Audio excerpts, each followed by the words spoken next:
Hello there, my very good friends. Andy Murray here for What Culture Wrestling. And did WrestleMania 39 have a 5-star match? Let's find out. Before we begin, a quick acknowledgement. Remember, this is all opinion-based. These are my ratings. Your ratings might be slightly different. That's totally fine. We should just acknowledge that before we get into some kind of big fight about like a 1/4 star difference or whatever. And before we dive into the card properly, let's just have a quick reminder of these ratings and what they really mean. A 5-star match is one of the best matches of all time. A 4-star match and above basically ranges from great to absolutely amazing. 3 and above is good to very good. 2 and above is kind of bad to kind of okay. I think that's fair to say. 1 and above is really bad, and a dud is one of the worst matches you've ever seen. So let's get this thing going with night 1. Does this work? Yes, it does. Austin Theory versus John Cena. In my opinion, a solid but unspectacular way to kick off the biggest wrestling show of the year. I think the idea of Austin Theory beating John Cena to retain the United States title sounds incredible on paper.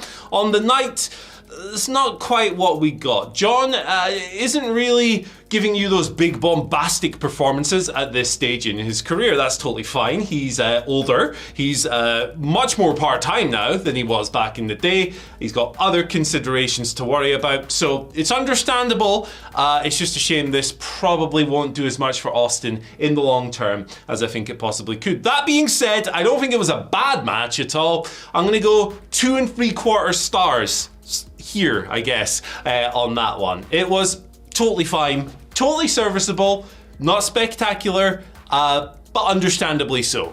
And from that match, from the US title match, we move on to the men's WrestleMania showcase match, the big 2-on-2 tag match. Look, this kicked ass. This was sensational stuff, a huge over delivery across the boards from a match that a lot of people would have looked at before the card and gone, hey, does this really need to exist?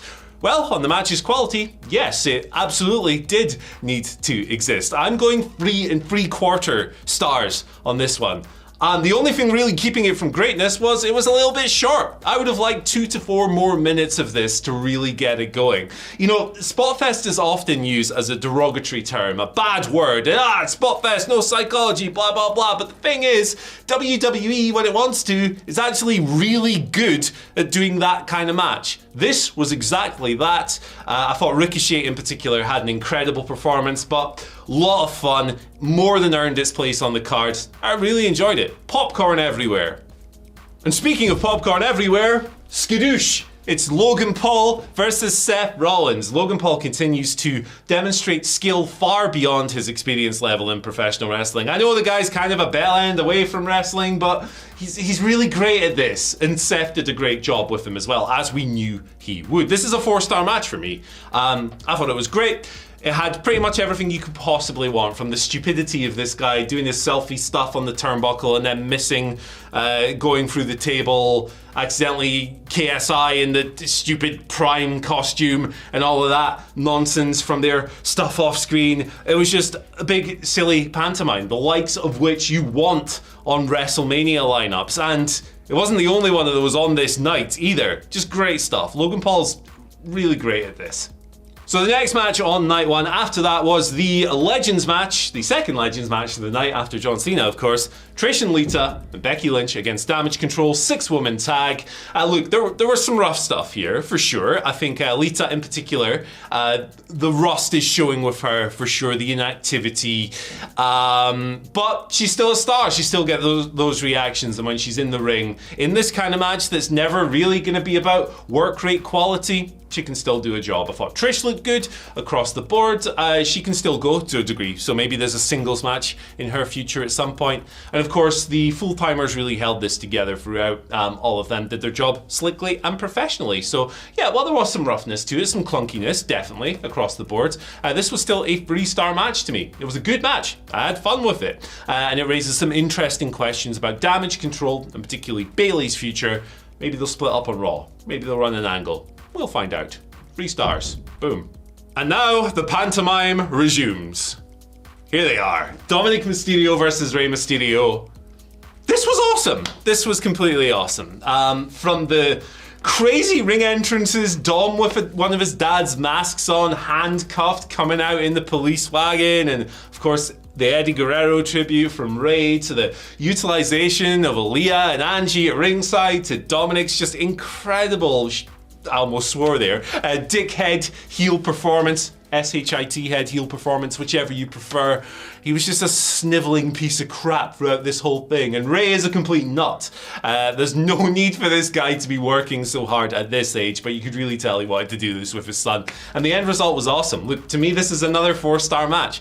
I thought this was an excellent example of the WWE kind of interference-y, overbooked format working extremely well. It was a satisfying payoff to this storyline. I had a great time watching this, and I'll probably go and watch it another 5 times whenever I'm feeling sad, to remind me that sometimes silliness rocks. And speaking of things that rock, here's Charlotte Flair and Rhea Ripley. Oh my god, did these two beat the snot out of each other. This was starchy, it was potatoey, it was ugly at times in good ways. Early on, I was a little bit worried about it. It looked maybe like they were struggling for a little bit of cohesion, maybe not quite on the same page or whatever, but those fears were quickly dispelled when the bombs started dropping, man. I thought this was really sick, and they just laid into each other. There was one particular striking exchange, maybe just towards the end, where they were screaming at each other to hit each other harder, and they did just that. I mean, look, to me, this is a 4.5-star match. It was great. It was one of the best WWE matches of the year, and probably in the same ballpark for me personally as recent just bangers from this division, like Bianca versus Sasha and Bianca versus Becky from recent WrestleManias. They laid into each other, man. They had a really fierce intensity to their work. It felt real. It felt like a struggle. It had that real fight feel that's very difficult to capture, and they did a great job with that. Well done. Fantastic. Loved it. Speaking of things I loved, here's something I didn't love. Pat McAfee versus The Miz. Yeah, this had go-away heat for me, I'm afraid, friends. I did not need this to happen. It came, of course, from a segment with The Miz and Snoop Dogg that was paid off on the second night to a degree. Pat McAfee comes out and, case of diminishing returns with this bloke, I think. This was worse than his match with Austin Theory, definitely worse than his work in NXT, better than the Vince McMahon thing last year, but that was a historic omni-shambles, the likes of which I hope to never see again. 1 star for this. It was a waste of time, a complete waste of time. And look, I get Pat is over to a degree, and when he's at his best, he's a lot of fun to watch. This wasn't him at his best, and yeah, I kind of want the time back, to be honest. But I absolutely cannot say that about the main event. Sami Zayn and Kevin Owens versus the Usos for the undisputed tag team titles. It felt like the start of the bloodline crumbling across these 2 nights. We all know what happened there. But no, this was sensational stuff. This delivered on every single level. It was exactly what it needed to be, and it was exactly what I personally wanted it to be. They did a really good job early on, the heels controlling, isolating Sami to get to Kevin's hot tag, and they did a good job of toying with the idea, the fan anxiety that maybe Kev is gonna pull a U-turn. But ultimately they went with the right choice. Often in wrestling, the predictable choice is the right choice. And that was the case here. For me, this was a 4 3/4 star match. It wasn't one of the best matches I've ever seen, which is why it's not a 5-star match. That's my personal standard for these things. But it was sensational. Drama coming out of the ass, and I particularly liked the way that they built the idea that the Usos were throwing absolutely everything at these guys to put them down, and it just didn't work. The kickouts, the timing of the cutoffs, everything was sublime. The Usos had nothing for the babyfaces, who were just too damn irresistible in the end, and the last stand, was incredibly well done. This was a phenomenal match and a great way to close off night 1. Moving over to night 2 then, and we opened with some big beefy boys. It was Omos versus Brock Lesnar, and this was everything it needed to be. To be perfectly honest, I don't have a criticism of this. It ran about 4.5 minutes. They bashed into each other. Both of them are the size of a planet. It started with the big moves, as you kind of get in these Brock, Paul Heyman agented matches. Explosions, fireworks, gigantic slabs of beef just colliding in the middle of the ring. What more could you possibly want from this scenario? It was a 3-star match. It was good. It did not overstay its welcome. It was a lot of fun. I have no complaints. Well done, boys. Following on from that was the Women's WrestleMania Showcase match, and they had some pretty tall expectations after the first night's Showcase match was so good. This one didn't quite hit those same levels. It was clunky, it was awkward, there was some mistimed and just off the pace stuff across the board. Really lacked the dynamism and electricity of that first match, unfortunately. 2 stars on this one for me. I consider 2.5 kind of okay. This one I felt was quite bad, sadly. And it's a shame because there's some very talented people in here. It just didn't come together on the night. Worryingly as well, it felt like Shayna Baszler and Ronda Rousey just weren't as present as they needed to be for this to feel like some kind of momentum builder for them. They won, of course, but I'm not too sure how great they look coming out of it. I don't know if it did a whole lot for anyone, if I'm being honest. And yeah, just not a good match. But after that, oh boy. Look at, I mean, come on. How can you not love this? It's one gigantic man powerbombing another gigantic man onto a third gigantic man. Gunther, Sheamus, Drew McIntyre, Intercontinental title, 4 3/4 stars. This was ridiculously good. And I thought it was every bit as good as the awesome Sheamus versus Gunther match from Clash at the Castle. It was further proof that this kind of meaty Kings Road-esque wrestling can work, can get over in WWE's gigantic stadiums. It proves that all those arguments about this style just not resonating in WWE for all those years were complete nonsense. Gunther is doing it, Sheamus is doing it, Drew is doing it. This style absolutely rocks. It sets my hair on end. I don't have any hair, but I do on my arms, I guess, so that counts. It gets my blood going, it gets me leaping up on the couch at 4 a.m. as I'm watching this bloody thing. And the best thing is, with the way this panned out, you've still got Sheamus versus Gunther to settle their singles rivalry on the table. You can do that at a different pay-per-view, but this was so good. Gunther's Intercontinental title reign has been sick, Sheamus has been sick, Drew has been great as well. This felt like a restorative performance for him when he hasn't always been presented so well over the past 6 months or so. I cannot say enough good things about this match, but I've got to, because otherwise the video will be 45 minutes long. After the IC title match, we had the Raw Women's title match. We had Bianca Belair and Asuka.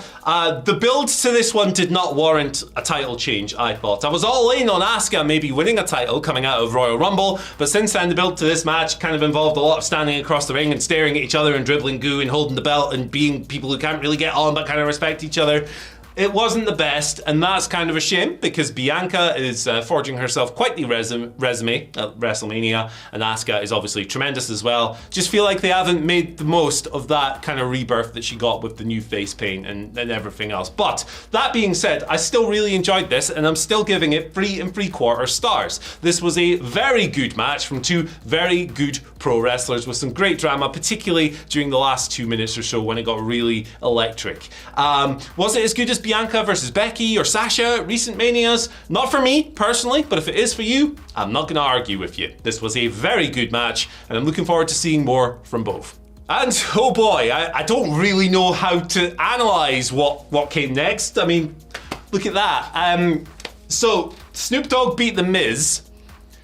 I'm not gonna give this a rating. You know what? Instead of a star, I'm gonna give this an NR, because no rating. Look, it was kind of bad. Let's not beat around the bush here. But I'm gonna cop out on it because I'm not about to criticize Snoop Dogg and The Miz for what they had to do. They essentially had to improvise and come up with something completely new when silly Shane McMahon tore his quad after making a shock return. He leapfrogged over The Miz, of course, landed like a sack of potatoes, and yeah, the poor bugger tore his quad and got a serious injury. That meant Snoop Dogg had to punch The Miz in the face, do a people's elbow, and then win. So yeah, not a great wrestling match, not a good wrestling match by any stretch, but they had to think on their toes. They had to come up with something, and I think this was a fair sacrifice. So fair play, lads. You did what you had to do. I'm not gonna rip into it. I'm not gonna rate it. Snoop didn't do his splash though, so I guess that's something, right? And speaking of matches that suffered a little bit from injuries, albeit in a completely different way, Finn Balor versus Edge, man. Yeah, Finn took a rough one when the chair hit himself in the face. He didn't hit himself in the face, what am I talking about? Edge threw the chair at him, it collided with his face, he got busted open. Kind of did create this clunky portion in the middle where we just had to watch Edge taking weapons out and stuff, and yeah, it did slow down the momentum, as unfortunate as that was. I'm not going to rip into it for the same reasons, but the action we got elsewhere, maybe lacking a little bit of the heat, a little bit of the hatred we need from Hell in a Cell matches to make them really mean something, but the ending with the concerto was very fitting and was appropriate for their storyline, and it was the right choice, I think. Criticize the Demons booking, absolutely, I think those are fair points to make, but that being said, I thought this was a pretty good match. I'm giving it 3¼ stars. No, I'm not. Come to think of it, if you use Slayer in your entrance theme, you automatically get an extra ¼ star. 3½ stars. I don't make the rules. That's just how it works. Except I do make the rules, I just made them up on the spot, in fact. But yeah, South of Heaven, that was sick. Good job, Edge. Well done. I like you. Nice. And so, we're on to our final match of the evening. You know what it is. It's Cody Rhodes, it's Roman Reigns. You probably already argued with someone about the outcome, but this is not the space for that, except it is the space for that because I'm going to mention the outcome. Look, I asked at the start of this video if WrestleMania 39 had a 5-star match on it. For about 32 minutes of this match, I think it went 34 in total, yeah, I thought it was going to have a 5-star match. This was trending, to me, towards one of the greatest WWE matches of all time. I thought they were doing a tremendous job. This was big theater bombast, fireworks, explosions, the interferences and involvement of outside parties were so well done. The timing of the kickouts on the 2.999999 near falls were just sensational from both men. There was some great acting, some great facial expressions. It was kind of one of the format we've come to expect from Roman during his title reign, but the best possible execution of that. And had it ended differently, I'd have given this 5 stars.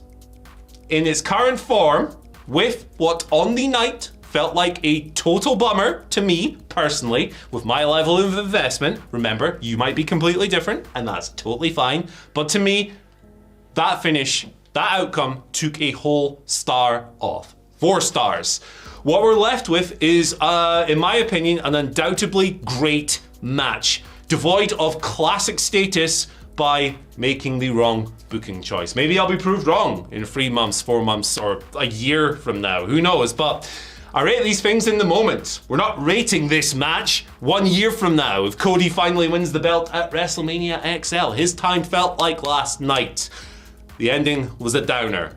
The choice was a downer. As a result, we have a great match that could have been an all-time match. Maybe you think it's an all-time match anyway. Maybe you agree with the outcome. Fine, let's have that conversation. It's all in the eye of the beholder. I don't believe in rating matches objectively. I don't think there's a fair way of doing that. Humans are inherently biased. Everyone has their preferences. How do you let those preferences cloud your ratings and stuff? I think it's impossible to separate the two. I think this is entirely subjective, entirely your choice. And if you think this is a 5-star match, hey, more power to you. I'm glad you enjoyed it to that degree.